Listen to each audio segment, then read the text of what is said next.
రాజమౌళి అయితే SSMB29 కోసం భారీ టార్గెట్ పెట్టుకున్నాడు. ఇదైతే టాలీవుడ్ రేంజ్ని గ్లోబల్ వైడ్గా ఒక రేంజ్కి తీసుకెళ్తుందని చెప్పాలి.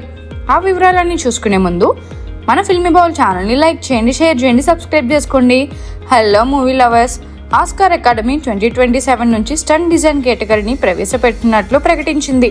ఇది టాలీవుడ్లో ఉత్సాహాన్ని నింపింది. ఈ ప్రకటనలో రాజమౌళి దర్శకత్వంలో వచ్చిన RRR చిత్రంలోని అద్భుతమైన యాక్షన్ సీక్వెన్స్లు హైలైట్గా నిలిచాయి. RRR సినిమా ప్రపంచవ్యాప్తంగా గుర్తింపు పొందిన నేపథ్యంలో ఈ కొత్త కేటగిరీ భారతీయ సినిమా, ముఖ్యంగా టాలీవుడ్కు గొప్ప అవకాశంగా మారింది. ఈ వార్తతో రాజమౌళి అభిమానులతో పాటు సినీ ప్రేమికులు సంబరపడుతున్నారు. ఇదే సమయంలో రాజమౌళి, మహేష్ బాబు కాంబోలో తెరకెక్కుతున్న భారీ యాక్షన్ అడ్వెంచర్ చిత్రంపై అంచనాలు ఆకాశాన్ని తాకుతున్నాయి. 2027లో విడుదలకు సిద్ధమవుతున్న ఈ చిత్రం గ్లోబల్ బాక్సాఫీస్ను కదిలించడం ఖాయమని అభిమానులు ధీమాగా ఉన్నారు.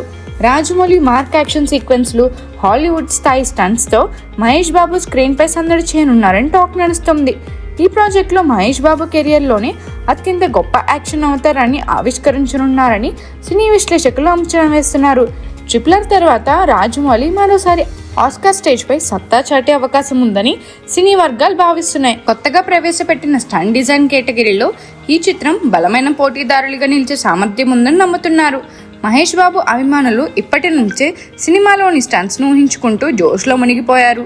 రాజమౌళి గత చిత్రాలైన బాహుబలి, RRR లాగా ఈ సినిమా కూడా విజువల్ గ్రాండియర్, ఎమోషనల్ డెప్త్తో పాటు అసాధారణమైన యాక్షన్ను అందిస్తుందని అంతా ఆశిస్తున్నారు.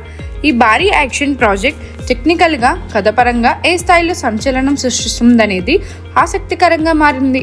రాజమౌళి దర్శకత్వ ప్రతిభ, మహేష్ బాబు స్టార్ పవర్ కలిస్తే ఈ చిత్రం భారతీయ సినిమా ఖ్యాతిని మరో స్థాయికి తీసుకెళ్లే అవకాశం ఉంది. సినీ ప్రియులు, అభిమానులు ఈ చిత్రం కోసం ఆతృతగా ఎదురు చూస్తున్నారు. మరిన్ని మూవీ అప్డేట్స్ కోసం, ఫిల్మ్ రివ్యూస్ కోసం ఫాలో అవుతూ ఉండండి ఫిల్మీ బౌల్.